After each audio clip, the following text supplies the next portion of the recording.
Eleanor Hayes stood silently at the back of the auction room, face partially obscured by large sunglasses despite the dim lighting. 5 years had passed since the bitter confrontation that severed her from the Hayes family business. And from the family itself. They'd made it clear. She wasn't welcome, wasn't worthy, wasn't Hayes material. They never bothered to look for her, assuming she was scraping by somewhere, her business acumen as bankrupt as they believed her to be.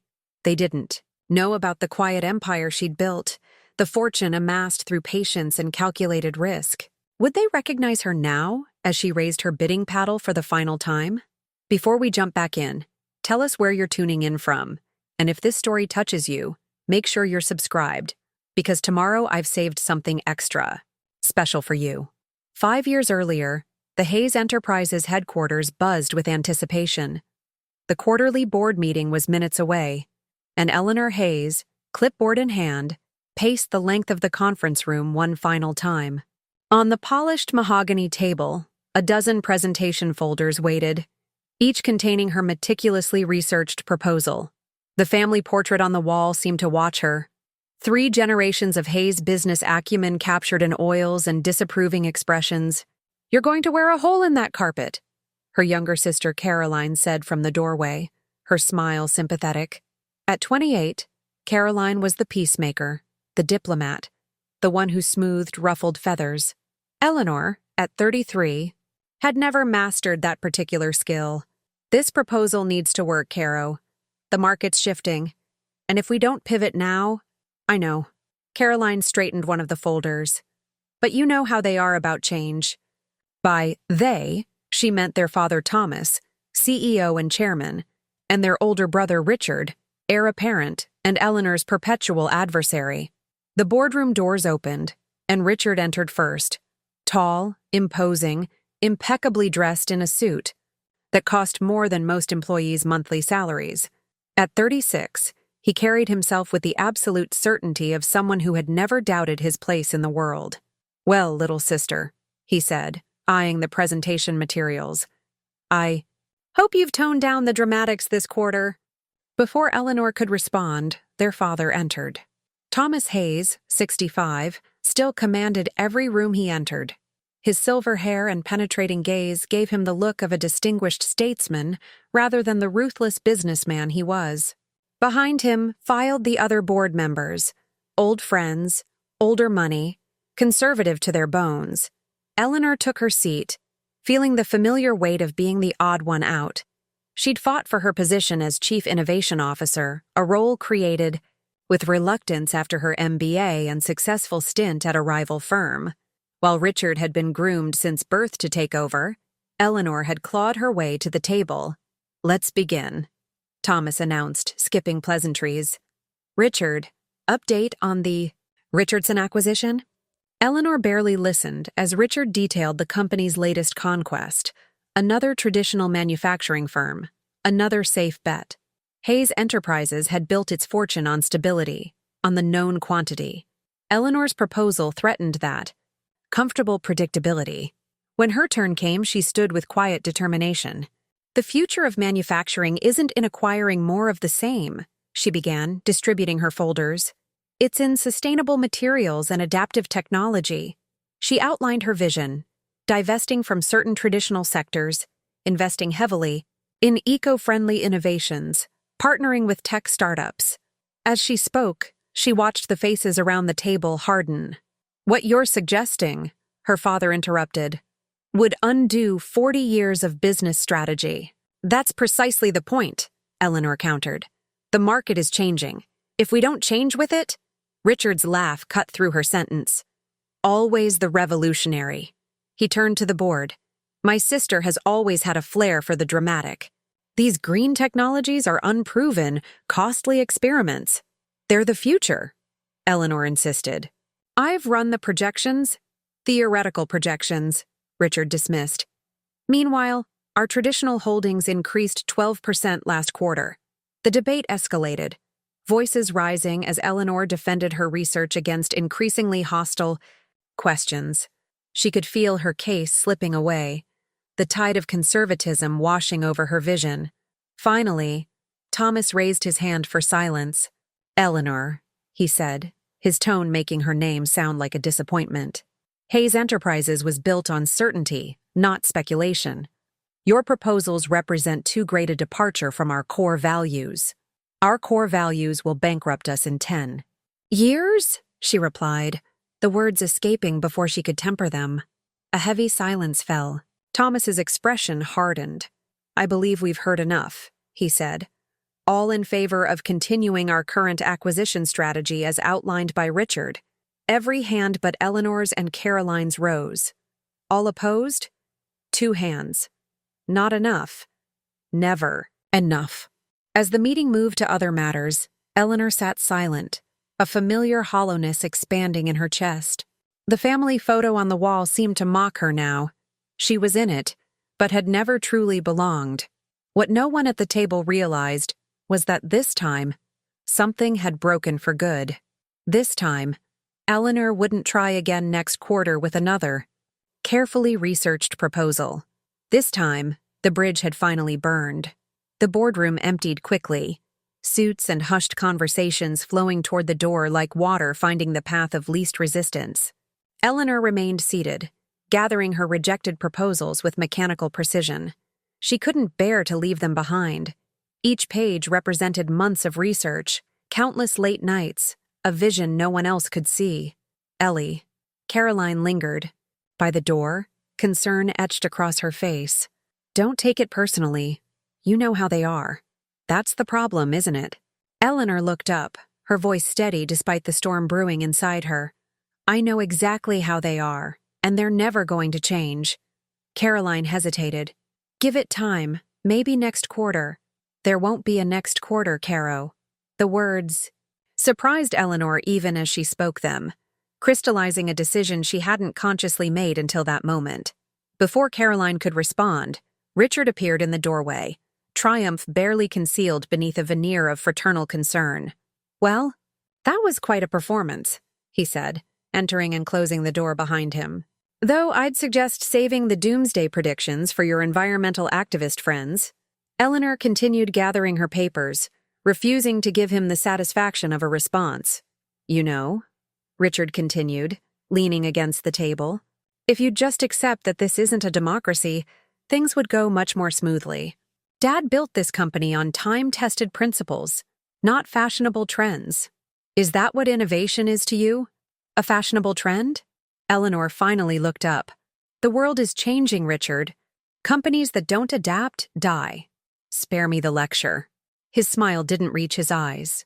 Look, I know it's difficult being the middle child, always trying to prove yourself, but these attention-seeking proposals are becoming embarrassing. Eleanor felt something snap. Years of condescension, of being overlooked, of having her intelligence questioned because she dared to think differently. All of it coalesced into a white-hot fury. Attention-seeking? She stood slowly. I have an MBA from Wharton, 3 patents to my name, and I quadrupled profits in the Richardson division. What exactly have you accomplished besides being born first and male? Richard's smile vanished. I've maintained Dad's legacy while you've tried to dismantle it at every turn. You think your fancy degree and progressive ideas make you special? You're just another entitled millennial who thinks she knows better than people with actual experience. Experience. In what? Running a company into the ground slowly instead of quickly? Eleanor gathered her belongings. This company will be obsolete in a decade under your leadership. That's enough. Thomas Hayes stood in the doorway, his expression thunderous. I could hear you two from down the hall. Dad, Eleanor turned. To him, making one final attempt. Please just look at the projections. The market research. I said enough. Thomas entered, closing the door with deliberate calm. Eleanor, I've indulged your alternative perspectives because you're my daughter. But this constant undermining of company direction ends now. It's not undermining to suggest we look beyond next quarter's profits, Eleanor insisted. It's called strategy. It's called survival. Thomas's jaw tightened. What you call strategy, I call reckless. What you call innovation, I see as abandoning the very foundation that built this company. Maybe that foundation needs rebuilding. Thomas Hayes had never been a man to raise his voice. His anger came in the form of a deathly quiet, in words delivered with surgical precision. "If you find our foundation so distasteful," he said, "perhaps you should stop standing on it." The implication was clear. For a moment, the only sound was the distant hum of the building's air conditioning. "Are you asking me to resign?" Eleanor's voice remained steady, though her hands had begun to tremble. "I'm suggesting that if you can't support this company's direction, you should find one whose direction you can support." Richard's expression shifted to barely concealed satisfaction. He'd been working toward this moment for years, the final removal of the obstacle to his complete control. Eleanor looked between them, her father's unyielding resolve, her brother's victory, the family portrait on the wall that suddenly seemed like a tableau of strangers. She reached into her pocket and withdrew her company ID card. "Consider this. My resignation," she said, placing it on the polished table with a soft click that somehow echoed like thunder. Eleanor's exit from Hayes Enterprises headquarters had the quiet dignity of a soldier retreating with their flag still intact. No dramatic scene, no tearful goodbyes, just the methodical clearing of her office while curious eyes watched from behind cubicle walls. She packed 13 years of corporate life into 2 cardboard boxes, leaving behind the framed certificates and awards that bore the Hayes name. Those belonged to a person she no longer was. Only Maylene, her executive assistant for the past 5 years, dared to enter the silent bubble surrounding Eleanor. "Your car is waiting downstairs," May said, her usual efficiency tinged with concern. "I've canceled your appointments for the next 2 weeks." Eleanor paused, looking at the young woman who had been her right hand, often anticipating her needs before Eleanor herself recognized them. "I'm not taking a vacation, May. I'm leaving for good." May's expression didn't change. "I know. That's why I've also drafted my resignation letter." "What?" "No, you can't." "With all due respect, Ms. Hayes," May interrupted with uncharacteristic boldness, "I didn't spend 5 years learning from the most innovative mind in this company to stay after they drove you out. My loyalty is to people, not institutions." For the first time that day, Eleanor felt something crack in her carefully maintained composure. She set down the box and embraced her assistant, this unexpected ally. "Thank you," she whispered. 30 minutes later, Eleanor's car pulled away from the towering glass edifice that had dominated her professional life. In the passenger seat, May was already on her phone, methodically canceling Eleanor's company credit cards and transferring personal accounts. The Hayes name opened many doors in the business world, doors that would now be firmly closed to Eleanor. "Where to?" the driver asked. Eleanor hesitated. She owned a condo in the prestigious Westwood Heights, purchased with her Hayes salary and family connections. But the thought of returning there, surrounded by neighbors who were business associates and friends of her father, felt suffocating. "The Parkview Hotel, please," she decided, a temporary solution until she could figure out her next move. As the car navigated the busy downtown streets, Eleanor's phone buzzed with a text from Caroline. "They're saying you quit in a rage. Dad's furious. What's happening? Call me." Eleanor switched off her phone. At the hotel, she checked in under her middle name, Marshall, her mother's maiden name. The suite was comfortable but generic, nothing like her carefully curated condo. She sat on the edge of the bed, the reality of her situation finally settling over her like a heavy blanket. She had walked away from a 7-figure salary, family, connections that opened any door in the business world, and the safety net of generational wealth. At 33, she was starting over completely. The panic she expected didn't come. Instead, a strange calm washed over her, followed by something she hadn't felt in years: freedom. Her phone, now turned back on, rang. Caroline again. Eleanor let it go to voicemail. She needed space to think, to plan. She wasn't running away. She was strategically retreating to regroup. A knock at the door announced May's arrival. The young woman entered with her laptop all ready. "Open! I've secured a short-term rental in Silver Lake," she announced without preamble. "It's below your usual standards, but in an excellent location and available immediately. I've also compiled a list of your personal investments separate from Hayes Holdings and your liquid assets. Eleanor blinked at this whirlwind efficiency. May, you don't have to— Ms. Hayes, May interrupted gently. You're going to need someone. Who knows how you think? Who can help you rebuild? Unless you'd prefer I leave? For the second time that day, Eleanor felt a surge of gratitude so intense it nearly overwhelmed her. No, she said. I wouldn't prefer that at all. They worked. Through the night, inventorying Eleanor's resources and planning her next steps. By morning, a strategy was taking shape, not just for survival, but for rebirth.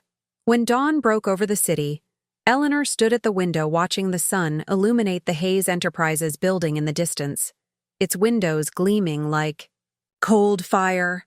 They think I'm finished, she said quietly. They think without the Hayes name, I'm nothing. Me joined her at the window. Then I suggest we show them how wrong they are. Eleanor nodded, a new resolve hardening within her. Yes, but not quickly, and not obviously. The best revenge isn't served cold, May. It's served when they don't even see it coming. 6 months into her self-imposed exile, Eleanor sat in a corner booth of Café Meridian, a nondescript coffee shop far from the financial district where Hayes executives conducted their business. The space had become her unofficial office, affordable, anonymous, with decent Wi-Fi and baristas who didn't ask questions. Her laptop displayed spreadsheets tracking the modest consulting income she'd managed to secure. The apartment in Silver Lake was small, but functional. Nothing like the luxury condo she'd left behind. She'd sold most of her designer wardrobe and artwork to build a financial cushion, keeping only what was necessary for the occasional client meeting. Her new life was stripped down, focused, without the trappings of Hayes' wealth. Mind if I join you? Eleanor looked up to see a man in his early 40s, casually but expensively dressed, holding a cup of coffee. Something about him seemed vaguely familiar, though she couldn't place him. I'm afraid I'm working, she replied, preparing to return to her spreadsheets. That's precisely why I'd like to join you. He set his cup down and extended his hand. Julian Reeves. We met at the Tech Innovation Summit last year. You gave a presentation on sustainable supply chains that made me rethink my entire business model. Recognition dawned. Julian Reeves, founder of Greenstream Logistics, a growing player in the eco-friendly shipping sector. Exactly the kind of innovative company Eleanor had wanted Hayes Enterprises to partner with. Of course, she said, gesturing to the empty chair across from her. Though I'm surprised you remember me. Hard to forget the only Hayes who seemed to understand where the industry was heading. He settled into the chair. I was sorry to hear about your departure. The business world lost one of its more forward-thinking minds. Eleanor tensed slightly. She'd been careful to keep a low profile, to let the business community assume she was taking time off, traveling perhaps. The truth, that she was barely staying afloat financially, was not something she wanted circulating among her former peers. I'm exploring new opportunities, she said carefully. Julian smiled. That's actually why I'm here. I've been trying to track you down for weeks. Your former assistant finally took pity on me. May told you where to find me? That was surprising. May had become fiercely protective of Eleanor's privacy. Only after I convinced her my intentions were legitimate. He pulled out a slim folder and slid it across the table. I have a proposition that might interest you. Inside was a business plan for expanding Greenstream's operations to include a new technology platform for carbon footprint tracking across supply chains. The concept was solid, but the execution plan was riddled with logistical gaps. You need someone who understands both traditional manufacturing and sustainable tech, Eleanor said, immediately spotting the core challenge. Exactly. Julian leaned forward. Someone exactly like you. For the next hour, they discussed the project, Eleanor pointing out potential pitfalls and suggesting alternative approaches. She found herself fully engaged for the first time in months, her mind racing with possibilities. She sketched ideas on napkins, creating impromptu flowcharts and implementation timelines. This is exactly what I was hoping for, Julian said, looking at the napkin covered in Eleanor's neat handwriting. I'd like to bring you on as a consultant for the launch phase, with potential for a more permanent position if things go well. Eleanor hesitated. The offer was generous, the work exactly what she was passionate about. But accepting would mean stepping back into a world where the Hayes name carried weight, where questions about her departure would inevitably arise. I should mention, Julian added, seeming to read her thoughts, that I had a rather unpleasant meeting with your brother last month. Hayes Enterprises declined to partner with us, citing our unproven business model as too risky. His smile was knowing. I'd consider it a personal pleasure to succeed with the Hayes they foolishly let go. Eleanor felt a smile. Her first genuine, one in months, spread across her face. When do we start? 2 weeks later, Eleanor stood in Greenstream's headquarters, watching as the implementation team began working on her redesigned logistics platform. Julian had given her considerable authority over the project, and her ideas were being treated with the respect they deserved. As she walked back to her temporary office, her phone buzzed. It was an alert she'd set up months ago. Hayes Enterprises. Stock had dropped 8% following a disappointing quarterly report. Richard's leadership was already showing cracks. Eleanor switched off the notification. She wasn't ready to celebrate yet, but a plan was forming. A long-term strategy that would require patience, discretion, and the kind of innovative thinking her family had rejected. One step at a time, she murmured to herself, tucking the phone away and returning to her work. One careful step at a time. 18 months after walking away from Hayes Enterprises, Eleanor sat in her new office at Greenstream Logistics.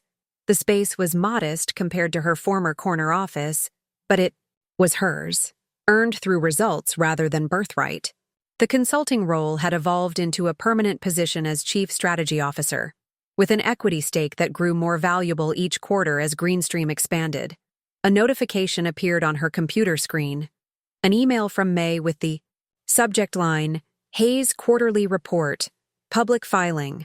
Eleanor had maintained her policy of monitoring her former family's business from afar, a habit May diligently supported. The report confirmed what industry whispers had suggested. Hayes Enterprises was struggling. 3 consecutive quarters of declining profits, the loss of 2 major clients, and a costly failed expansion into European markets. The conservative approach that Thomas and Richard had insisted was the cornerstone of their success was now their greatest weakness in a rapidly evolving industry. Eleanor closed the report with mixed emotions. Vindication, certainly. Her predictions about the company's vulnerability had proven accurate. But there was also a twinge of something else. Despite everything, Hayes Enterprises represented her family's legacy, generations of work now at risk, due to stubborn adherence to outdated thinking. Her phone rang. Julian's name flashed on the screen. "Have you seen the news?" he asked without preamble. "About Hayes? Just reading the quarterly report." "Not that. TechVerse magazine just named you one of their innovators to watch. There's a whole profile about your work on our carbon tracking platform. They're calling you a visionary disguised as a pragmatist." Eleanor sat back in her chair, genuinely surprised. She'd deliberately maintained a low profile, focusing on results rather than recognition. The carbon tracking platform had been successful, beyond their expectations, but she'd let Julian be the public face of the innovation. "I didn't give any interviews," she said. "They spoke to clients. Your reputation is growing, Eleanor, whether you want it to or not." After the call ended, Eleanor opened the online article. The profile was respectful, focused on her work rather than her family name, though it did mention her Hayes connection in passing. What caught her attention was a quote from a client who had previously worked with Hayes Enterprises. "Eleanor Marshall brings the innovation that Hayes desperately needs, but consistently rejects." She had been using her middle name professionally, a small but meaningful separation from her past. Yet the Hayes connection remained inescapable. Her intercom buzzed. "Ms. Marshall, there's a Caroline Hayes here to see you." "She doesn't have an appointment, but she's quite insistent." Eleanor froze. In 18 months, she had spoken to her sister only twice, brief, uncomfortable phone calls initiated by Caroline. She had successfully avoided any direct contact with Her father, or Richard. "Send her in," Eleanor said after a moment's hesitation. Caroline entered looking both familiar and strange. Her designer suit and perfect blowout screamed, "Hayes Enterprises Executive," but there was a new tightness around her eyes, a weariness that hadn't been there before. "Nice office," Caroline said, glancing around. "Smaller than your old one, but the view is better." Eleanor gestured to the window overlooking the city. "What brings you here, Caro?" Caroline sat down, crossing her legs with practiced elegance. "I read about your success with Greenstream. Congratulations." "Thank you. But I doubt you came across town to congratulate me on a magazine profile." "No." Caroline's composed facade cracked slightly. "I came because things are worse than the public reports suggest. Richard has made some questionable decisions. Dad's health isn't good. The stress is taking a toll." Eleanor kept her expression neutral. "I'm sorry to hear that, but I'm not sure what it has to do with me. The board is concerned. There's talk of bringing in outside management." "Again, not my concern." Caroline leaned forward. "Ellie, I know you're angry, and you have every right to be. But this is still our family's company, our legacy." "A legacy? I was told I had no place in," Eleanor replied evenly. "Richard made it very clear that my ideas weren't welcome. Dad backed him. Now those same ideas are making Greenstream a market leader while Hayes falters. People make mistakes."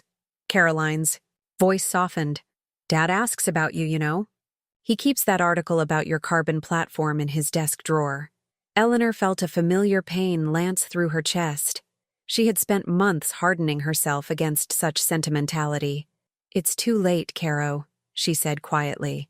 "I've built something new here. Something that values what I bring to the table." Caroline stood, disappointment evident in her posture. "Just think about it. The door isn't as closed as you believe." After her sister left, Eleanor remained at her desk, staring at the Hayes quarterly report still open on her screen. Despite her words to Caroline, a plan was already forming in her mind. Not reconciliation, but something far more complex. Something that would require patience, resources, and perfect timing. She picked up her phone and dialed May.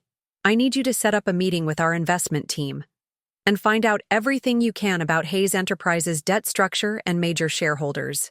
The game was changing, and this time, Eleanor would be the one making the rules.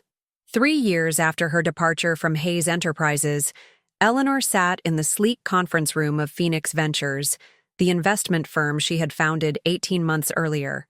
Greenstream's carbon tracking platform had been acquired by a tech giant for a sum that transformed Eleanor from successful executive to wealthy entrepreneur.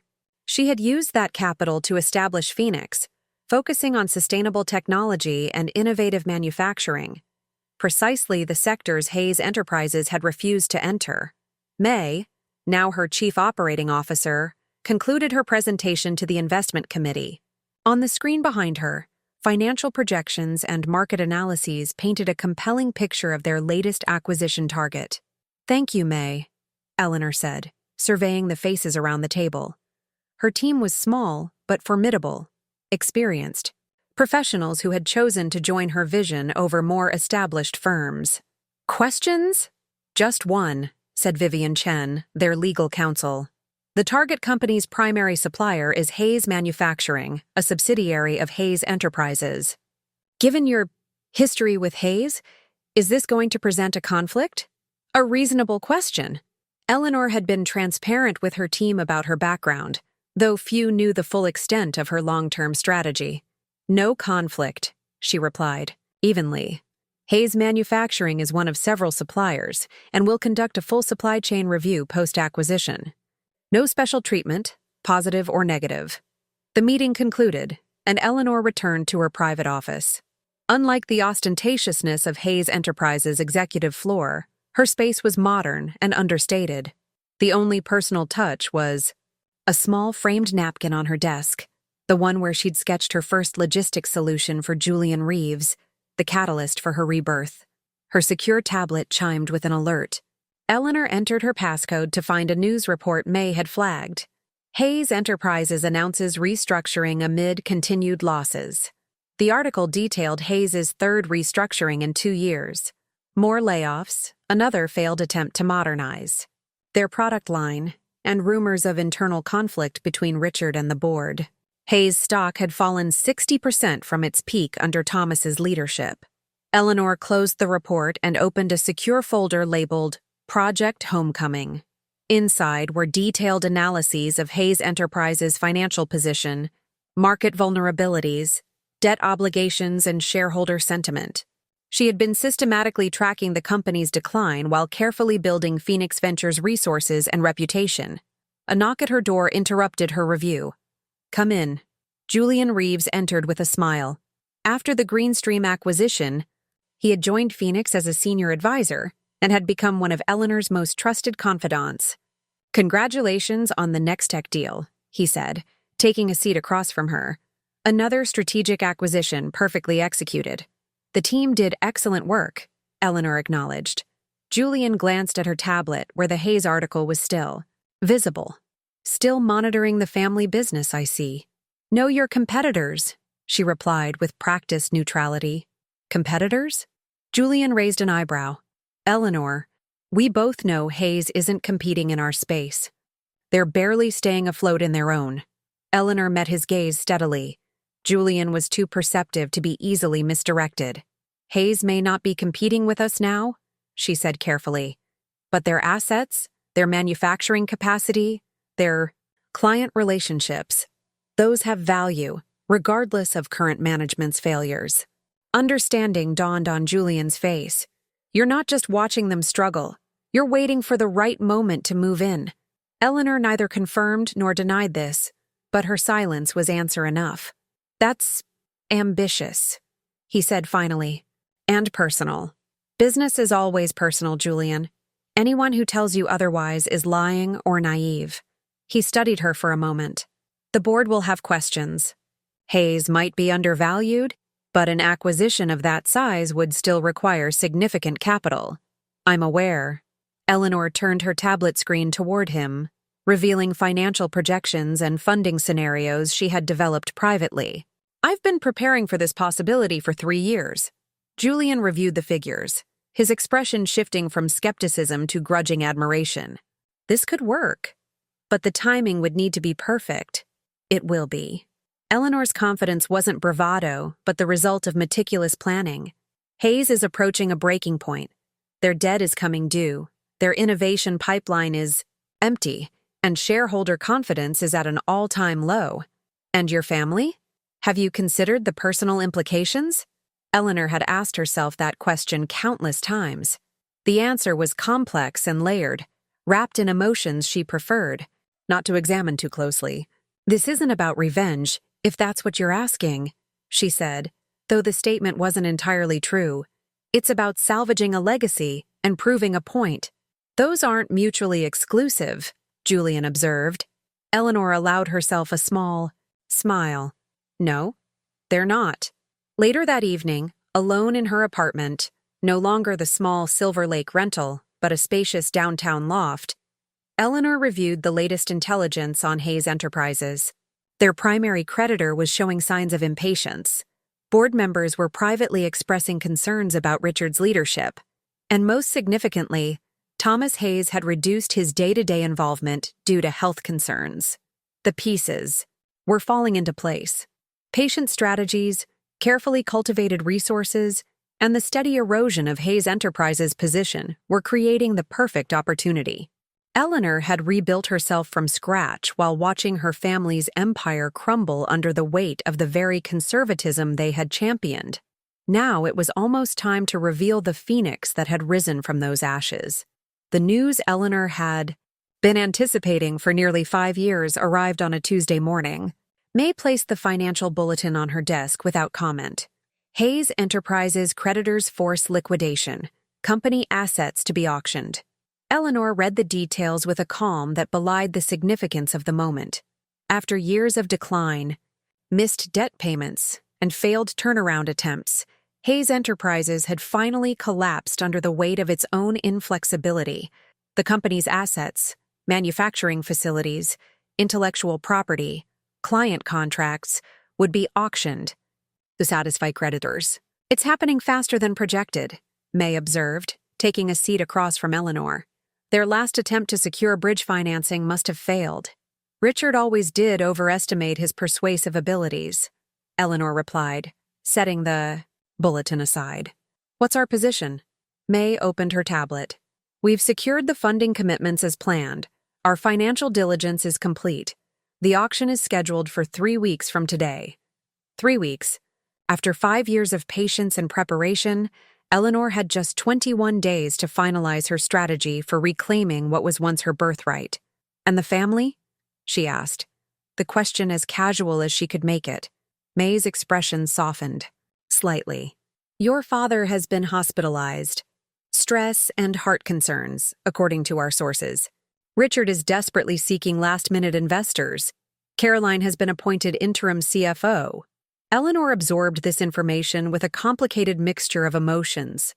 Her father's health had been declining for years, but the news of his hospitalization still struck a tender spot she thought had long since hardened. Begin the final preparations, she instructed, regaining her professional detachment, and arrange for my travel back to the city. Eleanor had relocated Phoenix Ventures to Chicago 2 years earlier, putting physical distance between herself and the Hayes legacy in Boston. Now it was time to return. 3 days later, she stepped off her private jet at Logan International Airport. The city skyline was achingly familiar, though the Hayes Enterprises Tower no longer dominated it as it once had, a visual metaphor for the company's diminished stature. A car waited on the tarmac, May already inside reviewing documents. The auction details have been published, she reported as Eleanor settled into the seat. Full company assets. Bidding begins at the debt value of $47 million. A bargain, Eleanor noted. At its peak, Hayes Enterprises had been valued at over $500 million. Who's showing interest? 3 private equity firms specializing in distressed assets. 2 competitors looking to absorb the manufacturing capacity. 1 foreign conglomerate interested in the client list and intellectual property. No white knights riding to the rescue? None visible, May replied. Richard has alienated most potential, friendly investors over the years. The car wound through Boston's streets toward the Four Seasons, where Eleanor had reserved the presidential suite under her middle name, Marshall. She had no intention of announcing her presence until the moment of maximum impact. I want to see the headquarters, she said suddenly. May looked up from her tablet. Is that wise? Someone might recognize you. After 5 years? With these? Eleanor touched the designer sunglasses and the sleek bob that had replaced her once signature. Long waves. Besides, they're expecting a wealthy investor to tour the facilities this afternoon. That's exactly what I am. 2 hours later, Eleanor walked through the halls of Hayes Enterprises for the first time since her dramatic exit. The building felt like a museum to a once great civilization. Quieter, emptier, the remaining employees moving with the hesitant energy of people awaiting execution. Her guide, a nervous middle manager who had joined after her departure, had no idea he was showing the prodigal daughter the ruins of her former kingdom. And this was the executive floor, he explained as the elevator opened. Most offices are vacant now, of course, after the last round of right-sizing. Eleanor nodded, maintaining her facade of polite interest while her heart raced. The boardroom, where she'd had her final confrontation with her father and brother, was visible through glass doors. Smaller somehow, less imposing than in her memory. Is the Hayes family still involved in day-to-day operations? She asked. Mr. Richard Hayes is CEO, of course, the guide replied. Mr. Thomas Hayes has stepped back for health reasons, and Ms. Caroline Hayes has taken over financial operations temporarily. Quite the family business, Eleanor murmured. It was. Yes, the past tense was telling. The auction is, of course, unfortunate, but the Hayes legacy will be remembered in Boston's business community. As they continued the tour, Eleanor caught glimpses of familiar faces, longtime employees who had survived the cuts, now looking tired and resigned. None recognized her, or if they did, they gave no sign. She had become a ghost in her own past. In the manufacturing division, she paused at a prototype display. Innovations that had been proposed and rejected during her tenure, now belatedly implemented but too late to save the company. Her vindication brought less satisfaction than expected. Back in her hotel suite that evening, Eleanor stood at the window overlooking the city lights. The Hayes Enterprises building was visible in the distance, its illuminated sign a fading beacon. Was it worth it? She asked aloud. May, arranging documents at the dining table, looked up. The tour? All of it. The waiting. The planning. The years spent building toward this moment. May considered the question with her characteristic thoughtfulness. You've built something remarkable with Phoenix. That would have been valuable regardless of Hayes Enterprises' fate. But that wasn't the only goal, was it? Eleanor turned from the window. No, May acknowledged. But revenge and redemption often look similar from a distance. Eleanor smiled slightly at her friend's perception. In 3 weeks, we'll see which one I've actually achieved. She returned to the window, her reflection superimposed over the distant Hayes building. 5 years of exile, of rebuilding, of watching and waiting had led to this moment. The company auction represented more than a business opportunity. It was the culmination of a journey Eleanor had begun the day she placed her ID card on the boardroom table and walked away. The prodigal daughter was returning, not seeking forgiveness, but bearing the power to grant it, or withhold it. Auction day arrived with the gravity of a reckoning long deferred. The venerable Boston auction house had seen many corporate transitions over the years, but few with the dramatic potential of today's proceedings. Hayes Enterprises, once a cornerstone of the city's business community, was about to change hands. Eleanor dressed with deliberate care, a charcoal gray suit, impeccably tailored, conservative yet commanding. No flashy jewelry, nothing that screamed success or demanded attention. Her appearance was designed to make a statement only to those who would recognize its significance. The other bidders have arrived, May reported, ending a phone call with their scout. Ramsey Capital, Eastlake Partners, and Novak Industries representatives are all present. Your family arrived 10 minutes ago. All of them? Eleanor asked. Adjusting her cuffs. Your father was brought in a wheelchair. Richard and Caroline are with him, along with legal counsel. Eleanor nodded, absorbing this information with outward calm, while her pulse quickened. Thomas Hayes in a wheelchair was an image she had not prepared herself for. The Phoenix team is in position with our banking representatives, May continued. Julian will lead the initial bidding as planned to avoid early recognition. Perfect. Eleanor picked up her sunglasses, large enough to partially obscure her face, and took a steadying breath. It's time. The auction room was arranged like a theater, with the auctioneer's podium at the front and seating for bidders and observers. Eleanor entered through a side door and took a position at the back, standing rather than claiming one of the reserved seats. From here, she could observe without being observed. The Hayes family sat in the front row, a tableau of defeat. Thomas, once imposingly vital, looked diminished in his wheelchair, his shoulders hunched beneath an expensive suit that hung loosely on his frame. Richard sat rigidly beside him, his expression a mask of controlled desperation. Caroline's posture conveyed exhaustion, the toll of failed last-minute efforts to save the company evident in the shadows beneath her eyes. Eleanor felt an unexpected wave of emotion at the sight. For 5 years, she had nurtured her grievances, remembered every dismissive comment, every undermining action. She had pictured this moment as a triumph. Yet watching her family brace for the dismantling of their legacy, she found her satisfaction tempered by a complexity of feeling she hadn't anticipated. The auctioneer called the room to order. Ladies and gentlemen, today we offer for sale the assets of Hayes Enterprises Inc. pursuant to the secured creditors foreclosure action. Bidding will begin at $47 million, representing the outstanding secured debt. As the auctioneer outlined the terms, Eleanor watched Julian take his position with the Phoenix team, bidding paddle ready. The plan was for him to lead the early rounds, with Eleanor stepping in only for the final bid. The auction proceeded with clinical efficiency. Ramsey Capital opened at the minimum bid. Eastlake countered. Julian entered the fray at $52 million. his confident bid causing Richard to turn and study the Phoenix contingent with narrowed eyes. Through 3 rounds of bidding, Eleanor remained motionless at the back of the room. The price climbed steadily as Julian traded incremental increases with the private equity firms. At $68 million, Eastlake dropped out. At $72 million, Novak Industries conceded. The battle narrowed to Ramsey Capital and Phoenix Ventures. Eleanor saw Richard lean over to whisper something to Thomas, a desperate hope flickering across his face. Perhaps Ramsey was the white knight they'd been courting, the savior who would keep the company intact and the Hayes family involved. $78 million, called the Ramsey representative.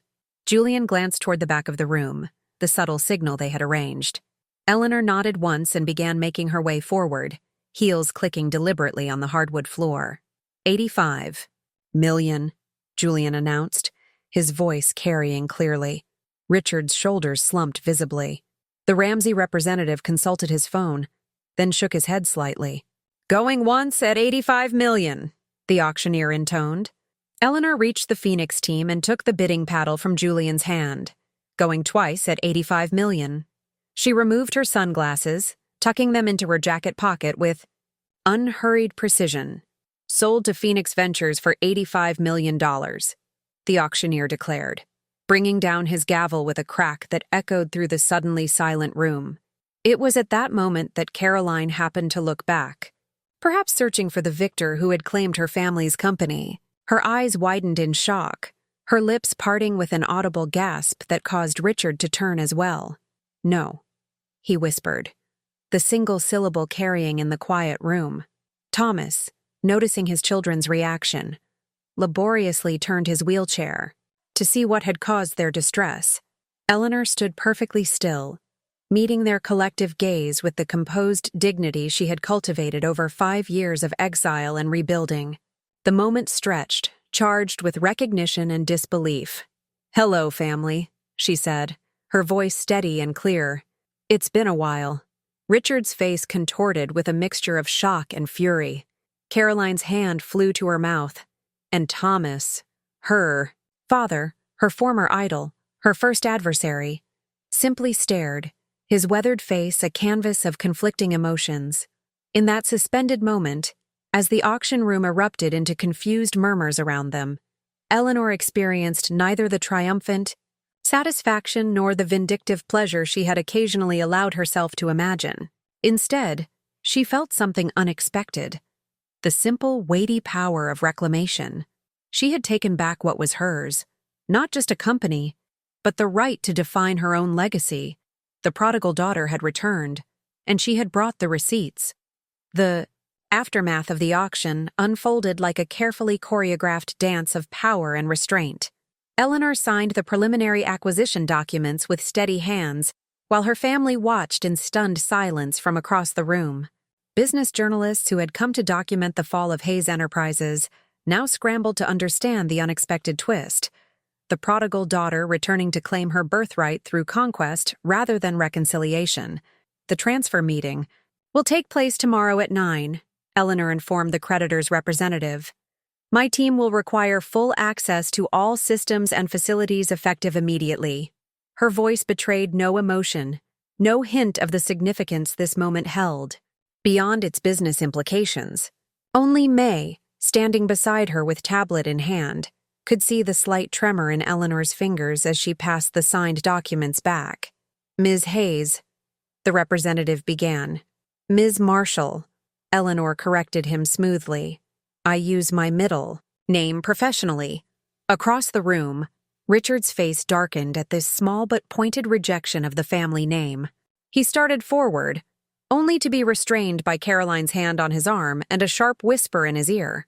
When the formalities concluded, Eleanor turned to face her family directly for the first time. The distance between them, 20 feet of polished hardwood, seemed simultaneously vast and insufficient. "I believe we have matters to discuss," she said, her tone businesslike. "My car can take us to my hotel. It's more private than here." It wasn't a request, but a statement of how things would proceed. Thomas, who had not spoken since recognizing his daughter, gave a single nod. Richard looked ready to refuse, but a glance at his father's weary expression seemed to change his mind. 30 minutes later, they convened in Eleanor's suite at the Four Seasons. The space reflected her new status, elegant, expensive, with commanding views of the city, including, ironically, the Hayes Enterprises building that now belonged to her. She had arranged for refreshments, but no alcohol. This confrontation required clear heads. Richard paced near the windows while Caroline perched uncertainly on a chair beside Thomas's wheelchair. Eleanor stood by the fireplace, May a discreet presence by the door. "I'd like to speak with my daughter alone," Thomas said, his voice rougher than Eleanor remembered. "Dad, I don't think—" Richard began. "It wasn't a suggestion," Thomas cut him off with a ghost of his former authority. Eleanor nodded to May, who ushered the reluctant siblings out to the suite's adjoining room. When the door closed, father and daughter regarded each other in a silence heavy with 5 years of absence. "You look well," Thomas finally said. "Success suits you." "Thank you," Eleanor replied simply. "Phoenix Ventures." He gave a small, humorless smile, rising from the ashes. Not exactly subtle. "I wasn't trying to be subtle. Just effective." Thomas studied her, taking in the changes 5 years had wrought. Not just the different hairstyle and designer clothes, but the absolute self-possession, the centered confidence of someone who had built something from nothing. "All this time," he said quietly, "all this time we thought you were struggling, maybe working some middle management job. Too proud to come home." "That's what you chose to believe," Eleanor corrected him. "It was easier than admitting you might have been wrong about me." Thomas absorbed this with a slight wince. "How did you do it? Build enough to buy us out in just 5 years? I did what you and Richard wouldn't let me do at Hayes. I invested in sustainable tech, in innovative startups, in the future instead of the past." Eleanor's voice remained even, factual rather than accusatory. "Everything I tried to tell you 5 years ago came true. The market shifted exactly as I predicted." Her father looked away, toward the window where the Hayes building stood as testament to his failure and her vindication. "And now you own it all," he said. "Was that always the plan? To wait until we failed and swoop in for the kill?" "No." Eleanor moved to sit across from him, their first time at eye level since her return. "The plan was to prove myself elsewhere. To build something successful enough that you and Richard would have to acknowledge you were wrong about me. But then we started failing," Thomas surmised. "Yes. And I realized I had a choice. Let Hayes Enterprises be dismantled by private equity vultures, or take control myself. To what end, Eleanor? Revenge? You've won. You've proven your point spectacularly." Eleanor leaned forward slightly. "This may surprise you, but revenge wasn't my primary motivation. Hayes Enterprises still has value. Its manufacturing capacity, its client relationships, its intellectual property. Combined with Phoenix's innovation and resources, it can be rebuilt. Under your leadership," Thomas noted. "Yes." She didn't soften this truth. "Under my leadership." Thomas was silent for a long moment, his gaze moving from his daughter to the Hayes building visible through the window, then back again. "And the family?" he finally asked. "Richard? Caroline? Me?" It was the question Eleanor had anticipated, the one she'd rehearsed answers for during sleepless nights. Yet now, facing her father, diminished physically, but still the man who had shaped her childhood, her ambitions, her very drive to succeed, she found her careful script inadequate. "That," she said finally, "depends on whether you're ready to see me as I am, not as the daughter who didn't fit your expectations." Thomas Hayes, for the first time in his daughter's memory, looked genuinely uncertain. "And if we are? Then tomorrow morning, we can discuss the future of Hayes Enterprises and the Hayes family under its new ownership." Outside the window, the Hayes building stood against the darkening sky, its sign illuminated like a question awaiting answer. Inside, father and daughter sat in the space between past grievances and future possibilities, the balance of power between them irrevocably altered. When Thomas and Eleanor emerged from their private conversation, the tension in the adjoining room was palpable. Richard stood by the window, his reflection in the glass revealing a tightly controlled fury. Caroline sat with her hands clasped, knuckles white with strain. "Richard," Eleanor said calmly, "I believe it's time we had our own discussion." "I have nothing to say to you," he replied without turning. "That's unfortunate, because I have quite a lot to say to you, specifically about the Meridian account and the offshore transfers that began 3 years ago." Richard's reflection froze. Then slowly he turned to face her. "What are you talking about?" Eleanor nodded to May, who produced a slim folder and handed it to her. "When I began monitoring Hayes Enterprises' decline, certain financial discrepancies caught my attention. Irregular transfers, creative accounting, client funds that disappeared and reappeared in altered amounts." She opened the folder and placed several documents on the coffee table. "At first, I thought it was just desperate attempts to keep the company afloat, robbing Peter to pay Paul, so to speak. But then a pattern emerged." Caroline moved closer to examine the documents, her financial training allowing her to quickly grasp their significance. "Richard?" she whispered, looking up at her brother with dawning horror. "This is absurd," Richard snapped, but his voice lacked conviction. "Anyone can fabricate documents. This is just another of Eleanor's attempts to undermine me." The Swiss account was a particularly unwise choice, Eleanor continued as if he hadn't spoken. "Very traditional, very predictable. The Cayman structure was somewhat more sophisticated, but still traceable with the right resources." Thomas wheeled himself forward to see the evidence of his son's betrayal. His face, already pale from illness, seemed to gray further. "How much?" he asked, his voice barely audible. "Nearly 12 million over 3 years, Eleanor replied. "Not enough to single-handedly destroy Hayes Enterprises, but certainly enough to accelerate its decline when combined with Richard's strategic missteps." "You're enjoying this, aren't you?" Richard's voice vibrated with rage. "You've been plotting this moment for years, coming back to destroy us, to humiliate us. If I wanted to destroy you, Richard, this folder would be with the SEC and the FBI, not here in this room." Eleanor's tone remained measured, factual. "As for humiliation, you managed that quite effectively without my help." Caroline looked between her siblings, tears welling in her eyes. "Did you know?" she asked Eleanor. "Before today, did you know how bad things were?" "I've been monitoring the company's decline since I left," Eleanor acknowledged. "But the extent of Richard's creative financing only became clear during our due diligence for the acquisition." "Why didn't you tell me?"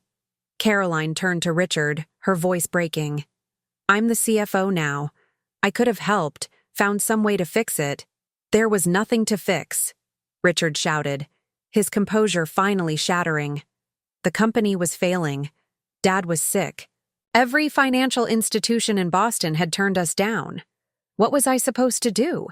"Not steal from the company our grandfather built," Thomas said, each word falling like a stone. "Not betray everything the Hayes name stands for." Richard laughed, bitterly.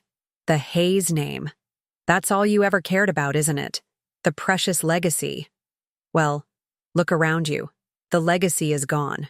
She owns it now." He jabbed a finger toward Eleanor. "The daughter you dismissed, the one whose ideas you rejected, the one who wasn't Hayes material. She's the one with all the power now." The raw truth of his words hung in the air. Eleanor studied her brother, this man who had undermined her, at every turn, who had celebrated her departure, who had then proceeded to dismantle everything their family had built through a combination of arrogance, short-sightedness, and ultimately, criminal self-interest. "You're right about one thing," she said finally. "I do have the power now. The power to turn these documents over to the authorities, or to handle this privately as a family matter." Richard's expression shifted subtly, calculation replacing rage. "And what would your terms be for privacy?" "Richard," Caroline exclaimed, shocked by his immediate pivot to negotiation. Eleanor held up a hand. "My terms are simple. You will resign from all positions at Hayes Enterprises, effective immediately. You will repay every dollar you diverted with interest. And you will sign an agreement never to publicly discuss the company's internal matters past or present. And if I refuse, then tomorrow morning I meet with the FBI's Financial Crimes Division. Eleanor's gaze was unwavering. Your choice. Thomas closed his eyes briefly, the weight of his son's betrayal and his daughter's mercy equally heavy to bear. Why? Caroline asked Eleanor. Why offer him any choice at all? After everything he did? To the company? To you? Eleanor considered the question carefully. In the 5 years since her departure, she had imagined this confrontation countless times, had rehearsed the satisfaction of watching Richard face consequences for his arrogance and misjudgment. Yet now that the moment had arrived, she found her desire for vengeance tempered by a more complex imperative. Because despite everything, she said finally, Hayes Enterprises doesn't need another public scandal, and because some things are more important than revenge. Richard's expression was unreadable as he processed her terms. The humiliation of capitulation balanced against the prospect of criminal charges. I want 24 hours to consider my options, he said at last. You have until noon tomorrow, Eleanor countered, when I officially take control of the company. She closed the folder containing evidence of his crimes and handed it back to May, a clear message that the choice, and the consequences, were now in Richard's hands. In the silence that followed, Eleanor felt the weight of 3 pairs of eyes. Upon her, her father's wary respect, her sister's tearful uncertainty, and her brother's calculating assessment. For the first time in 5 years, the Hayes family was united in a single understanding. Everything had changed, irrevocably and completely. The prodigal daughter hadn't just returned. She had become the judge and jury of her family's fate. 2. Precisely 9 the next morning, Eleanor walked through the main entrance of Hayes Enterprises for the first time as its owner. The building that had once symbolized her exclusion now belonged to her completely. Employees stared openly as she crossed the lobby, whispers following in her wake. The prodigal daughter's return was already corporate legend, details embellished. With each retelling, May and Julian flanked her as they rode the elevator to the executive floor. The Phoenix Ventures transition team had arrived an hour earlier to begin the formal handover process. Richard signed the resignation agreement at 7 this morning, May reported quietly. The repayment terms are established, secured against his personal assets. Eleanor nodded, her expression neutral. She had given her brother a path to avoid public disgrace, but there would be no shortcuts to redemption. The elevator doors opened to reveal Caroline waiting in the reception area, her professional composure firmly in place despite the emotional tempest of the previous evening. The transition team is set up in the main conference room, she said, falling into step beside Eleanor. Department heads are assembled in the boardroom as requested. And, Father? Eleanor asked. At home. His doctor advised against coming in today. Caroline hesitated.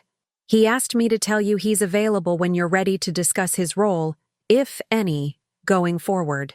Eleanor acknowledged this with a slight nod as they reached the CEO's office. Richard's. Until yesterday, their father's before that, and now hers. She paused at the threshold, taking in the space that had been the inner sanctum of Hayes' power for 2 generations. Have it cleared out, she decided. Everything. We'll start fresh. Caroline looked startled. All of it? There are some historical items. Catalog anything of legitimate historical value for the company archives, Eleanor amended. The rest goes. This office represents the old Hayes Enterprises. We're building something new. In the boardroom, a dozen anxious faces turned toward her as she entered. Some she recognized from her previous tenure, others were new. All shared the wary uncertainty of people whose professional futures had just been upended. Eleanor took her place at the head of the table, deliberately choosing not to sit in the ornate chair her father and brother had used. Instead, she remained standing, establishing from the outset that this would not be business as usual. Good morning, she began. I recognize that this is an unsettling time for everyone. Let me be clear about several points immediately. Hayes Enterprises will continue to operate. There will be no immediate mass layoffs. Every employee will have the opportunity to demonstrate their value to the reorganized company. Visible relief. rippled through the room, though the tension remained. That said, Eleanor continued, significant changes are coming. Hayes Enterprises failed because it refused to evolve. That ends today. She nodded to May, who distributed tablets to each department head. These contain preliminary organizational charts and strategic objectives for each division. Over the next week, I'll be conducting comprehensive reviews with each of you to assess your department's strengths, weaknesses, and potential. A brave soul, Janet Winters, the HR director who had been with the company since Eleanor's childhood, raised her hand. Ms. Hayes, Ms. Marshall, professionally, Eleanor corrected gently. Ms. Marshall, Janet amended. There are rumors about Mr. Richard Hayes's departure. What should we tell the staff? Eleanor had anticipated this question. Richard has resigned to pursue other opportunities. A formal announcement will be released this afternoon. Beyond that, the matter is private. She offered no further explanation, making it clear the subject was closed. The message was received. No one else raised questions about Richard's abrupt exit. The meeting proceeded efficiently as Eleanor outlined her immediate priorities. A comprehensive financial audit, reevaluation of all current client contracts, and a freeze on all non-essential expenditures. Throughout, she was direct but not harsh, authoritative without being authoritarian, a leadership style distinctly different from both her father's patriarchal approach and Richard's erratic management. When the department heads had been dismissed, with their assignments, Eleanor turned to Caroline. I'd like to see the company's innovation pipeline. Everything that's been developed or proposed in the last 5 years. Caroline led her to a conference room where project files had been assembled. It's not impressive, she admitted. Richard rejected most new proposals, especially after the European expansion failure. Eleanor spent the next hour reviewing the sparse collection of initiatives, most half-developed or abandoned. Among them, she discovered several concepts suspiciously similar to ideas she had proposed before her departure, implemented belatedly and inadequately once desperation set in. They finally tried to adopt my strategies, she observed, but without understanding the underlying principles. Too little, too late, Caroline agreed quietly. By then, we were already in serious trouble. Eleanor closed the last file. And how much did you know about Richard's financial maneuvering? Caroline met her sister's gaze directly. I suspected something wasn't right with the accounts about a year ago. That's why I pushed for the CFO position when the previous one resigned. But by then, Richard had buried the evidence deep. I was still unraveling it when the creditors forced the liquidation. Eleanor studied her sister, weighing her words against what Phoenix's financial investigation had uncovered. Caroline had always been the peacemaker, the conciliator. But she was also the only family member who had occasionally stood with Eleanor against their father and brother. I need someone who knows where all the bodies are buried, Eleanor said. Finally, someone who understands the company's inner workings but isn't compromised by past decisions. Would you be that person, Caroline? It was an offer of qualified trust, not forgiveness for 5 years of silence, but acknowledgement of potential value. Caroline straightened, recognizing both the opportunity and its limitations. Yes, she said simply, I would. By the end of her first day as owner of Hayes Enterprises, Eleanor had outlined a 100-day transformation plan, met with key clients to reassure them of continuity during the transition, and begun assembling a leadership team that blended Phoenix Ventures innovation with salvageable talent from Hayes. As the building emptied for the evening, she stood at the window of what had been her father's office, gazing out at the city skyline. The satisfaction she felt wasn't the vindictive triumph she had occasionally imagined during her years of exile, but something more complex and ultimately more fulfilling. The deep, quiet certainty of having proven herself not through words, but through irrefutable action. The prodigal daughter had returned. But more importantly, the visionary leader had arrived. 2 weeks into Eleanor's leadership, the honeymoon period, if it could be called that, came to an abrupt end. She arrived at her office to find Caroline waiting with a troubled expression. Bergman. Industrial is threatening to pull their contract, Caroline said without preamble. They're our largest remaining manufacturing client. Eleanor set down her coffee. On what grounds? They claim they're concerned about stability and continuity under new ownership. Caroline handed her a tablet displaying Bergman's formal notice. But that's not the real reason. Arthur Bergman and Richard have been golf partners for years. This is personal. Eleanor scanned the document, noting the carefully worded corporate language that masked the underlying message. We don't trust a company run by the daughter who was deemed unfit to lead. Bergman represents 20% of our current manufacturing revenue, Caroline continued. Losing them would force more layoffs and jeopardize our stabilization plan, Eleanor finished. I'm aware of their significance. She handed the tablet back to Caroline and moved to the window. Her redesigned office, now minimalist and modern compared to the old-world opulence her father and brother had preferred, offered the same commanding view of Boston's business district. Schedule a meeting with Arthur Bergman, she decided. Not here. Neutral ground. He's already declined a meeting. Says his decision is final. Eleanor turned, her expression hardening slightly. Tell Arthur that before he makes any irreversible decisions, he should know that Phoenix Ventures has been in preliminary acquisition talks with North Star Manufacturing, Bergman's main competitor. Caroline's eyes widened. Are we really? We weren't, Eleanor smiled thinly. But we could be. Arthur doesn't need to know the difference. By afternoon, Bergman had agreed to a meeting the following day. One small crisis temporarily averted, but Eleanor knew it wouldn't be the last. Change always met resistance, especially when implemented by someone the old guard had rejected. She was reviewing merger projections with Julian when May entered with a concerned expression. There's a situation in the lobby, May reported. Thomas, Hayes is here with legal counsel. He's demanding to see you. Eleanor and Julian exchanged glances. Did he have an appointment? Eleanor asked, though she already knew the answer. No. He says it's a family matter that can't wait. Eleanor considered her options. Refusing to see her father would create unnecessary drama and potentially feed negative perceptions among employees still loyal to the Hayes family. But allowing an unscheduled confrontation set a problematic precedent. Have him escorted to the conference room, she decided. Tell him I'll be available in 30 minutes. When Eleanor entered the conference room exactly half an hour later, she found her father looking markedly better than at the auction. His wheelchair had been replaced by a walking cane, and his color had improved. Beside him sat Morton Blackwell, the family's longtime legal counsel. Father, Eleanor acknowledged, taking a seat across from them. Mr. Blackwell, this is an unexpected visit. I apologize for the lack of notice, Thomas replied, his tone formal but not hostile. But certain matters have come to my attention that couldn't wait. Eleanor maintained her composure, though internally she braced for conflict.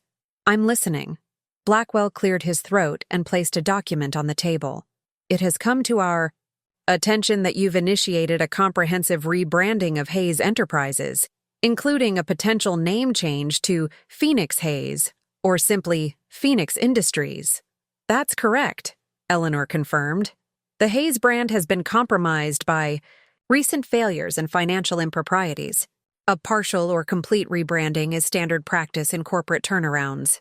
There's a legal complication, Blackwell continued. The Hayes name and associated trademarks are protected under a family trust separate from the operating company. Your acquisition of Hayes Enterprises assets doesn't include rights to the family name in perpetuity. Eleanor absorbed this information, mentally reviewing the acquisition documents. The claim wasn't entirely without merit. Corporate names and family trusts often had complex legal relationships. I see, she said, maintaining her composure. And what exactly are you proposing? Thomas leaned forward. I'm not here to fight. You, Eleanor. You won fair and square. The company is yours to run as you see fit.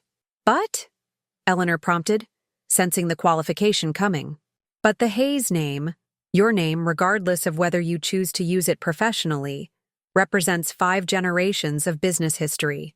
I'm simply asking that whatever changes you make, preserve some connection to that legacy.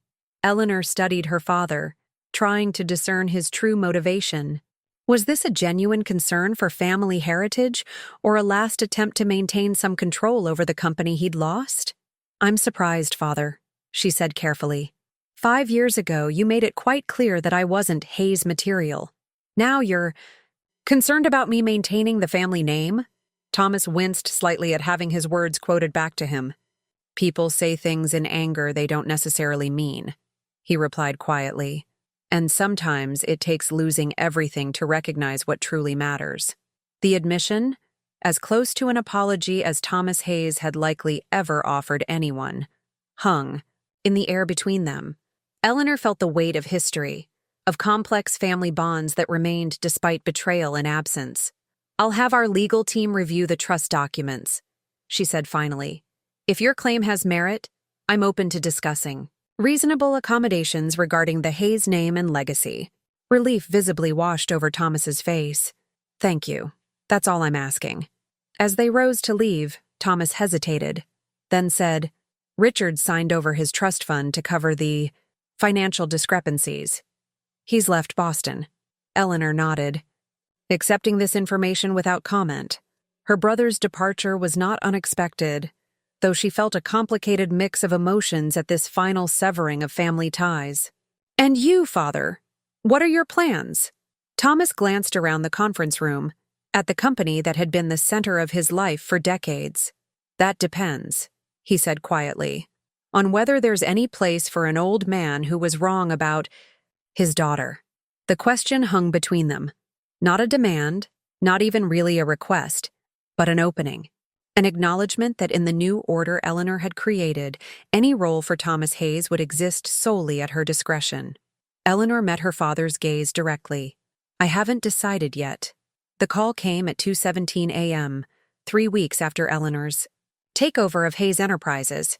She was working late in her home office, reviewing integration plans for the Phoenix-Hayes merger, when Caroline's name flashed on her phone screen.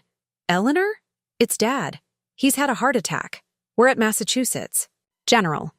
30 minutes later, Eleanor strode through the hospital's sliding doors, her usual composed demeanor strained by the late hour and unexpected crisis. Caroline was waiting in the family consultation room, looking exhausted and frightened. "How bad?" Eleanor asked, forgoing pleasantries. "Serious but stable. They're doing tests." Caroline pushed her hair back with shaking hands. "It happened at home. If Mrs. Winters hadn't been checking on him—" Mrs. Winters, the housekeeper who had served the Hayes family since Eleanor was a child. Another connection to a past she'd tried to sever. "Have you called Richard?" Eleanor asked, taking a seat beside her sister. Caroline nodded. "Left messages. No response yet." They sat in silence for several minutes, the sterile hospital environment emphasizing the strange limbo of their relationship. No longer estranged, not yet reconciled. "I keep thinking about what he said," Caroline finally murmured. "Right before the ambulance came." Eleanor glanced at her sister. "What did he say?" "He said, 'Tell Eleanor I was wrong.' Just that, over and over."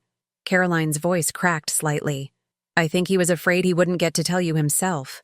Eleanor felt something shift inside her, a complicated tangle of emotions she'd kept carefully controlled since her return.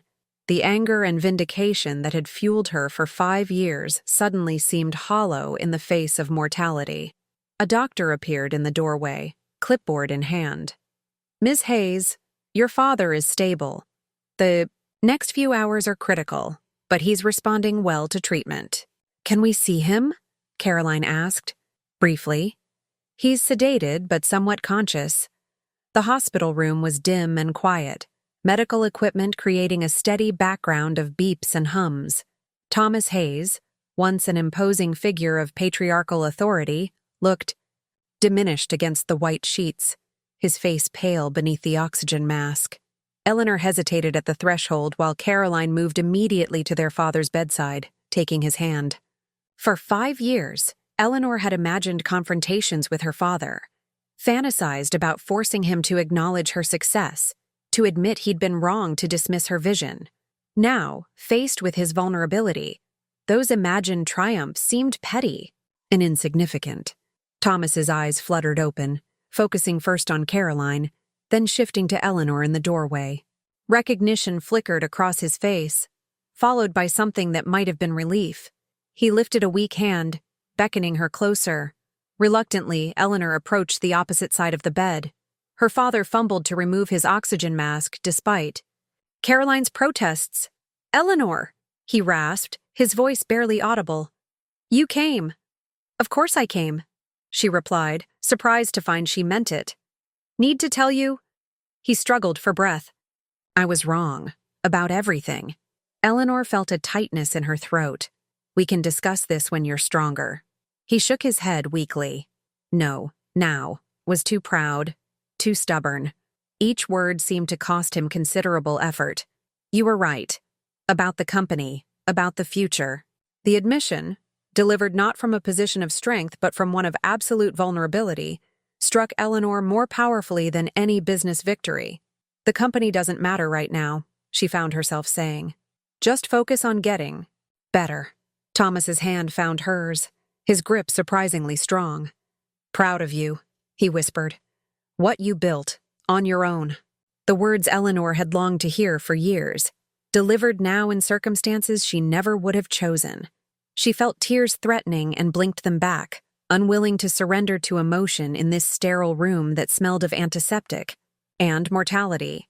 The doctor returned, gently suggesting they let Thomas rest. In the hallway, Eleanor and Caroline stood awkwardly, united momentarily by shared concern, yet separated by years of different choices. "He means it, you know," Caroline said quietly, "about being proud of you. Even before the heart attack, he kept that magazine article about your carbon tracking platform in his desk drawer, would read it sometimes when he thought no one was looking." Eleanor absorbed this information in silence, reconciling it with the father who had dismissed her ideas and effectively forced her out of the family business. People were rarely simple, she knew. Not her father, not Richard, not even herself. "I've been staying at Dad's since the auction," Caroline continued. "The house is too big for him alone, especially with his health issues. But I can't be there all the time, not with everything happening at the company." Her voice trailed off, the unspoken question hanging between them. "I'll hire professional care," Eleanor decided. "The best, and I'll make sure someone is with him when you can't be." Relief washed over Caroline's face. "Thank you. I wasn't sure if I'd help," Eleanor finished. "He's still our father."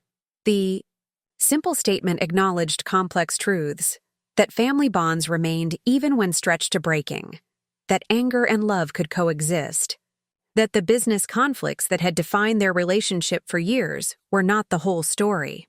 As dawn broke over Boston, Eleanor stood at the hospital window, watching the city come to life.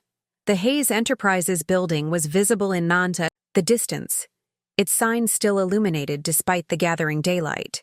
Inside that building, teams from Phoenix Ventures and Hayes were working to integrate two corporate cultures, to build something new from the combination of innovation and tradition.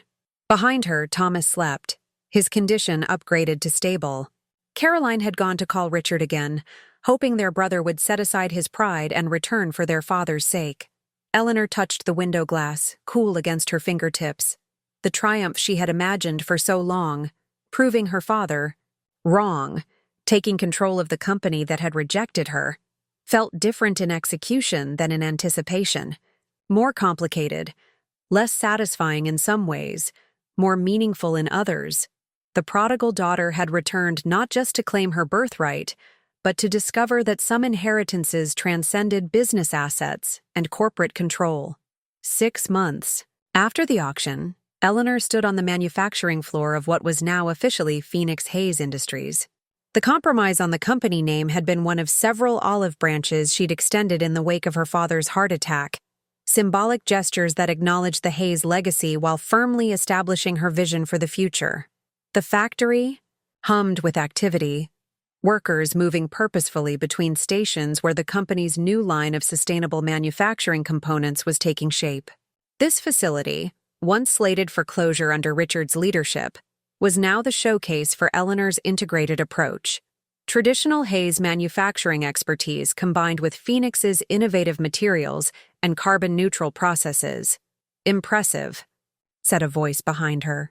Eleanor turned to find Thomas making his way carefully along the yellow safety line, walking cane in hand. His recovery had been steady, if not spectacular, leaving him more frail than before, but still determinedly independent. "Didn't know you were visiting today?" she said, genuinely surprised. Since his release from the hospital, Thomas had maintained a respectful distance from company operations, seemingly content to receive weekly updates from Caroline. "Thought I'd see for myself what you've accomplished." He gestured toward the bustling production line. "These were your designs, weren't they?" "The ones you proposed 5 years ago." Eleanor nodded. "Updated versions. The core concept was sound, but technology has evolved. They should have been implemented then." The admission came without defensiveness, a simple acknowledgement of past mistakes. We'd have been ahead of the curve instead of playing catch-up. They stood in companionable silence, watching the operation Eleanor had envisioned long ago finally taking physical form. Around them, employees nodded respectfully to both Hayes, the patriarch whose name still carried weight, and the daughter who had saved their jobs when all had seemed lost. "The board is pleased with the quarterly projections," Thomas said eventually. "Caroline tells me we're ahead of target on the integration milestones." The "we" didn't escape Eleanor's notice, a subtle indication that despite his reduced role, Thomas still felt connected to the company. She had considered objecting to such language in the early days of her leadership, but had gradually recognized it as harmless, perhaps even beneficial for employee morale during the transition. "Yes, we are," she confirmed. "The Bergman contract." Renewal was the tipping point. Once Arthur signed on, 3 other major clients followed. Bergman. Thomas chuckled softly. Richard always thought Arthur was his closest ally on the client roster. Never realized the old man was just waiting for someone with a clear vision to take charge. The mention of Richard, the first in months, created a momentary tension. After returning briefly for Thomas's hospitalization, he had departed again, taking a consulting position in Chicago. His relationship with the family remained strained, though occasional texts to Caroline suggested he was at least beginning to reflect on his choices. "Have you considered my proposal?" Thomas asked, changing the subject. "About the Hayes Foundation?" The proposal, establishing a charitable foundation, focused on sustainable business education, had been Thomas's first constructive suggestion since Eleanor's takeover. The idea had merit, using a portion of company profits to fund scholarships and research grants, creating positive associations with the Hayes name while advancing causes Eleanor believed in. "The board approved it this morning," she confirmed. "We'll announce it at the anniversary event next month." Thomas nodded, satisfaction evident in his expression. Though no longer on the board himself, a condition Eleanor had insisted upon, he still took pride in contributing ideas that were judged on their merits rather than their source. As they continued their tour of the facility, Eleanor found herself reflecting on the complex journey of the past 6 months. The vindication she had sought for years had come, but so had unexpected challenges and opportunities for growth, not just for the company, but for her understanding of leadership and family. Later that afternoon, Eleanor sat in her office reviewing the final designs for the company's rebranded visual identity. The new logo skillfully integrated elements of both Hayes tradition and Phoenix innovation, a visual representation of the bridge she was attempting to build between past and future. May entered with the quarterly financial report. "The markets are responding positively to the restructuring," she noted. "Share value is up 22% since the official merger announcement. And employee retention? 94% of key personnel have accepted positions in the new organizational structure. Higher than projected." Eleanor nodded, pleased but not surprised. Her leadership approach, direct but respectful, innovative but not needlessly disruptive, had gradually won over even the most skeptical Hayes loyalists. "There's one more thing," May added, her professional demeanor softening slightly. "The hospital called. They've cleared your father for the advisory role he requested. Limited hours, of course, but they believe the engagement would benefit his recovery." The advisory role had been Thomas's idea, a non-executive position that would allow him to mentor young engineers and contribute his institutional knowledge without any actual authority over company decisions. Eleanor had initially hesitated, concerned about potential confusion in the chain of command, but had ultimately recognized the proposal's value. "Tell HR to process the paperwork," she decided. "We'll start him at 10 hours a week and see how it goes." After May departed, Eleanor moved to the window that overlooked the city. The Hayes building, now the Phoenix Hayes headquarters, stood as a testament to both continuity and change. The company hadn't simply survived. It was thriving under her leadership, implementing the very innovations that had once been dismissed as impractical and risky. The vindication was sweet, but Eleanor found herself increasingly focused on the future rather than the past. The initial desire to prove her father and brother wrong had evolved into something more meaningful, building a legacy that honored the best of Hayes traditions while boldly embracing the changes necessary for long-term success. The prodigal daughter had not only returned, she had transformed her inheritance into something greater than it had been before. 1 year to the day after the auction that changed everything, Eleanor stood at the podium in the grand ballroom of the Boston Harbor Hotel. Before her, 300 guests, employees, clients, investors, and media, had gathered for the official launch of the Hayes Foundation and the first anniversary celebration of Phoenix Hayes Industries. The company's transformation under her leadership had become a business school case study in successful corporate turnaround. The stock price had doubled.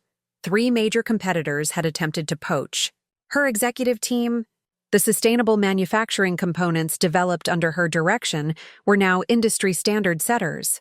"A year ago," Eleanor began, her voice steady and assured, "many questioned whether Hayes Enterprises could be saved. Some suggested that a 70-year legacy would end in bankruptcy and liquidation."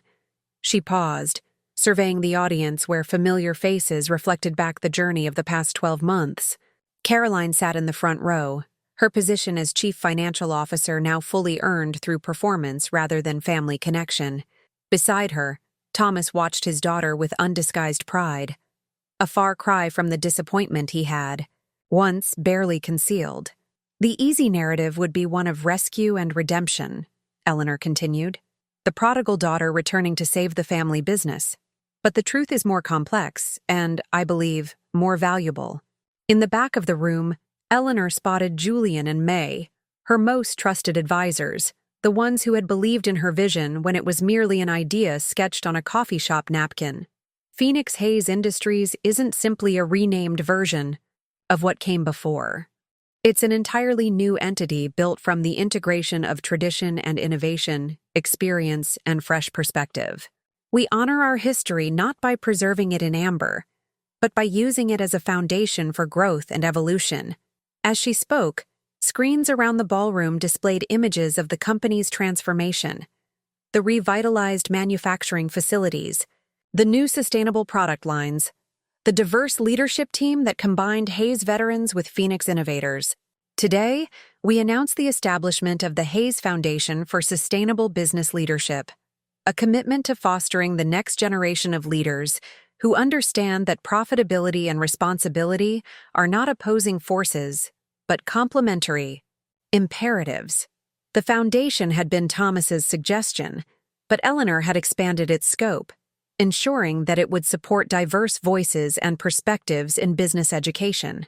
The endowment, $5 million to start, would fund scholarships, research, and entrepreneurial initiatives focused on sustainable manufacturing and ethical business practices. None of this would have been possible without the contributions of many people, some who have been with Hayes Enterprises for decades, others who joined our journey more recently. Eleanor acknowledged key team members by name, deliberately highlighting both longtime Hayes employees who had embraced change and Phoenix Ventures staff who had respected tradition. The message was clear. Success had come through integration rather than conquest. As the formal presentation concluded and the celebration began in earnest, Eleanor found herself momentarily alone at the edge of the ballroom. Through the floor-to-ceiling windows, she could see the Hayes, now Phoenix Hayes, building illuminated against the night sky. its new logo a beacon of transformation. "Quite a view," said a familiar voice. Eleanor turned to find her father approaching, moving more steadily with his cane than he had months earlier.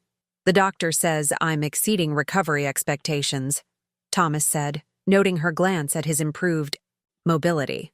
"Apparently having purpose is good medicine." His advisory role had expanded gradually over the past 6 months, his experience proving valuable as the company navigated relationships with long-established clients and partners. Eleanor had maintained clear boundaries around his involvement. No board seat, no executive authority, but had come to appreciate his institutional knowledge and willingness to support her vision. "You've accomplished more in 1 year than most executives do in a decade," Thomas observed, looking out at the illuminated headquarters. "You've proven everyone wrong, myself included." "That wasn't the goal," Eleanor replied. "At least, not anymore." Thomas nodded, understanding the evolution of her motivation. "I received a message from Richard yesterday," he said after a moment. "His first in months." Eleanor kept her expression neutral.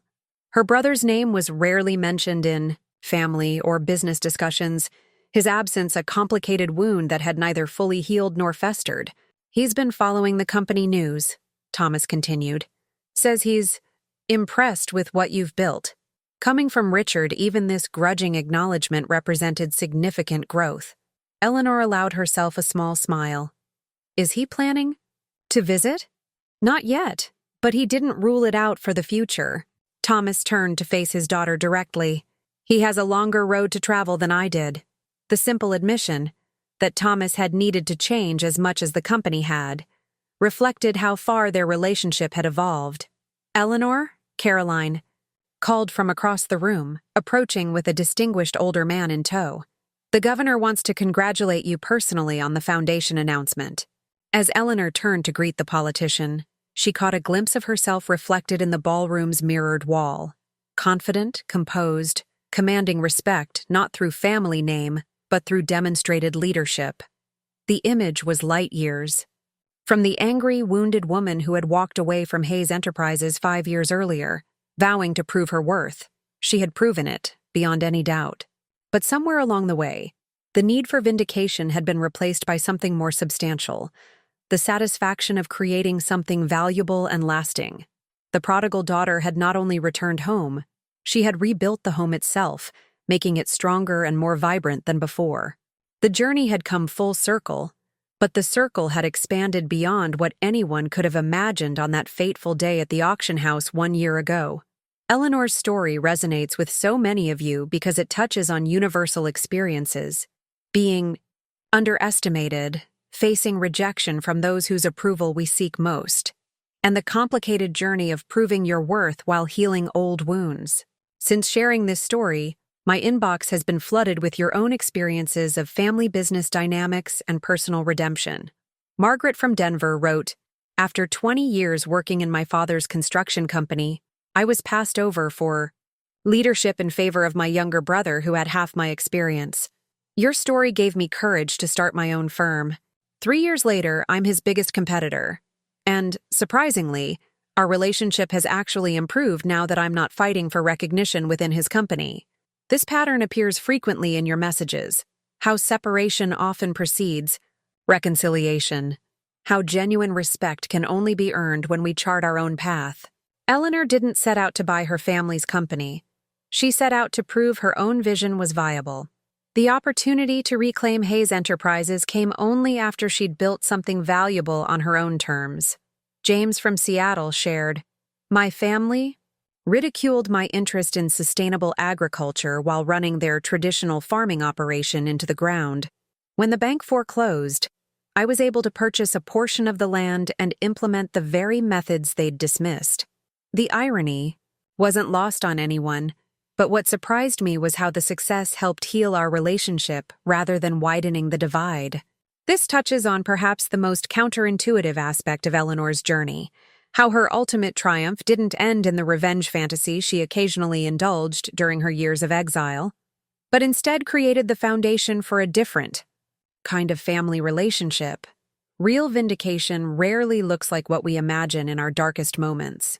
Lisa from Chicago observed, "What struck me most was how Eleanor's father could only truly see her value when she stopped seeking his approval. There's a powerful lesson there about the dynamics of recognition and respect. Indeed, Thomas Hayes could only acknowledge his daughter's abilities when she demonstrated them completely outside his sphere of influence. The recognition many of us crave from family members often only comes when we no longer need it to validate our worth, a bittersweet irony of human psychology." Several messages highlighted the distinction between revenge and redemption in Eleanor's choices. When she discovered Richard's financial improprieties, she could have exposed him publicly, adding humiliation to the family's business failure. Instead, she chose a path that protected the company's reputation while still holding him accountable. Michael from Austin wrote, "I had the chance to publicly expose my brother's mismanagement of our family business when I took over after his retirement. Your story reminded me that sometimes the higher road isn't just morally superior, it's strategically smarter. Preserving the family name preserved the business's value too. This balance, between accountability and mercy, between vindicating yourself and destroying others, represents the emotional maturity Eleanor developed during her 5 years building Phoenix Ventures. The wounded daughter who left Hayes Enterprises might have chosen scorched earth revenge. The successful entrepreneur who returned had evolved beyond that impulse. Many of you asked about Richard's journey after leaving Boston. While our story focused primarily on Eleanor, consider how her brother faces his own reckoning, stripped of position, privilege, and identity, much as Eleanor was 5 years earlier. Perhaps his grudging acknowledgement of her success represents the first step in his own transformation. Sarah from Philadelphia shared, "I was the Richard in my family story, the favored child who mismanaged the business while dismissing my sister's insights. When everything collapsed, she was the one with the resources and vision to rebuild. My journey from resentment to gratitude was long and painful, but ultimately healing. Family business conflicts run deep precisely because they're never just about business. They entangle our most fundamental needs for recognition, belonging, and validation with practical matters of livelihood and legacy." When Eleanor reclaimed Hayes Enterprises, she wasn't just acquiring assets and infrastructure. She was rewriting a narrative that had defined her family for generations. The most profound aspect of Eleanor's story isn't that she proved her father and brother wrong. It's that she created something that transcended the original conflict entirely. Phoenix Hayes Industries became neither a continuation of the old Hayes approach nor a complete rejection of it, but rather a new entity that honored tradition while embracing innovation. In this, perhaps, lies the most valuable lesson for those navigating similar waters. True vindication isn't found in defeating those who doubted you, but in creating something that renders the original rejection irrelevant. A success so complete that it transforms the very context of the initial conflict. Eleanor discovered, sometimes the most satisfying victory isn't returning home triumphant. It's building a new and better home where everyone, including those who once rejected you, can find their place. Eleanor's journey from rejected family member to successful business leader contains wisdom that extends far beyond family enterprises or corporate takeovers. At its heart, this is a story about resilience, strategic patience, and the power of proving yourself through actions rather than arguments. Many of you have reached out asking for more specific guidance on applying these principles to your own situations. Whether you're facing dismissal from family members, colleagues who underestimate your abilities, or the challenge of rebuilding after a significant setback, Eleanor's approach offers valuable insights. That's why I'm excited to announce our new masterclass series, Phoenix Rising: Transforming Rejection into Success. This 6-part program distills the key strategies that enabled Eleanor's remarkable comeback. Strategic patience: how to develop a long-term vision when others can only see short-term results. Silent success: building your credentials away from critical eyes until the results speak for themselves. Network cultivation: assembling allies who recognize your value when family or colleagues don't. Financial independence: creating the resources necessary to act decisively when opportunity arises. Balanced accountability, holding others responsible without descending into destructive revenge. 6. Graceful integration, combining traditional strengths with innovative approaches for sustainable success. Each module includes practical exercises, case studies from real-world business transformations, and frameworks you can apply to your own personal and professional challenges. We've designed this program for those of you at crossroads similar to Eleanor's, moments where you must decide whether to continue seeking approval in environments that devalue your contributions or to chart your own path toward vindication. The Sun. Full details are available through the link in the description below. For those who join in the next 48 hours, we're including a bonus strategy session focused specifically on family business dynamics, addressing the unique challenges that arise when professional conflicts intertwine with personal relationships. Beyond the masterclass, I encourage you to connect with others who resonated with Eleanor's story. The comments section has already become a remarkable community of individuals sharing their experiences of rejection, rebuilding, and redemption. Your story matters, and it may provide exactly the inspiration someone else needs to persevere through their own challenging chapter. Next week, we'll be exploring another remarkable transformation: how a retired teacher turned a hobby into a 7-figure business after being told she was too old to start something new. Her approach differs from Eleanor's in fascinating ways, demonstrating that there are multiple paths to proving skeptics wrong. Before I sign off, I want to address a question many of you have asked. Is Eleanor's story real? While I've changed names and specific details to protect privacy, the core narrative is based on actual events that unfolded in a family manufacturing business in the Midwest. The real Eleanor is now running a successful enterprise that combines traditional manufacturing with cutting-edge sustainable technologies, living proof that vindication is possible when you have vision, patience, and unwavering belief in your own capabilities. For those who haven't yet subscribed to the channel, this is just one of many stories we share exploring the intersection of business strategy, personal growth, and family dynamics. Hit the subscribe button and notification bell to ensure you don't miss our upcoming content, including exclusive interviews with business leaders who have navigated similar transformative journeys. Remember, success isn't just about proving others wrong. It's about proving yourself right on your own terms in ways that create lasting value. Eleanor didn't just reclaim her family's company. She reimagined it, creating something better than what existed before. That's the kind of transformation available to each of us when we refuse to be defined by others' limitations. Thank you for joining me for Eleanor's story. I'd love to hear which aspects resonated most strongly with you, and what strategies you're implementing in your own journey from underestimated to unstoppable. Share your thoughts in the comments below, and let's continue building this community of resilient, strategic, and ultimately triumphant individuals. Until next time, remember, sometimes being underestimated is the greatest advantage of all, if you have the patience and vision to leverage it effectively.